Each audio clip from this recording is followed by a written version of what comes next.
Hello, everyone. Thank you for allowing me to join you. I'm sorry I can't be with you. I'm here in Washington, D.C., and I wish I was in Portland with you. Please take care of those good folks from Kansas who are with you, representing many of our local transit systems and bus manufacturers from my home state of Kansas. Again, I'm very honored to be with you, and I'm pleased to accept an award from CTAA and the Bus Coalition. As most of you know, in December, Congress passed its first long-term surface transportation bill in more than a decade. This legislation, known as the FAST Act, includes meaningful progress for nationwide bus funding investment. Since the passage of a previous highway bill, MAP 21, bus systems nationwide have faced a significant funding gap. In order to help bridge that gap, I offered an amendment to the FAST Act to restore a sustainable, nationally directed grant program based on a specific criteria to make certain that older, less safe buses will be replaced more quickly. Prior to the passage of the FAST Act, the majority of all bus funding was, in essence, earmarked just to 7 states. The Bus and Bus Facilities Grant Program established in my amendment will more equitably distribute the federal funding across all 50 states.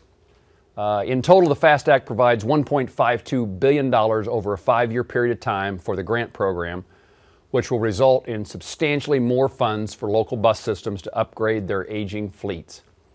This is absolutely critical in Kansas communities like Topeka, Wichita, and Kansas City, which have aging buses, but could hardly afford to replace a single bus in any given year under the previous allocation levels.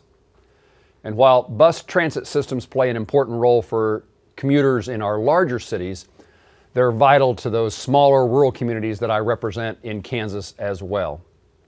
Having a healthy transit system with sustainable funding will ensure that buses remain a reliable mode of transportation for Americans from cities big and small to reach their jobs, their schools, healthcare providers, and other necessary designations each day throughout our local communities.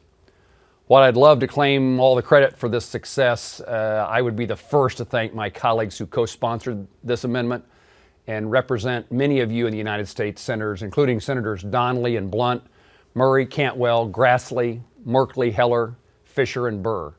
Together, this bipartisan group represents states from coast to coast, illustrating the importance of a fair and robust transit funding for all states of all shapes and all sizes.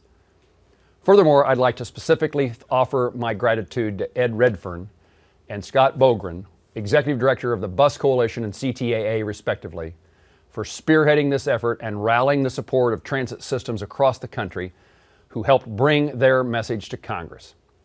While much still needs to be done to meet the bus funding needs of transit systems across the country, I'm proud of the success we have had in recent months and will continue to work hard on your behalf and really on behalf of the people who are your passengers. Thank you all for your support, and thank you for the honor that you give me.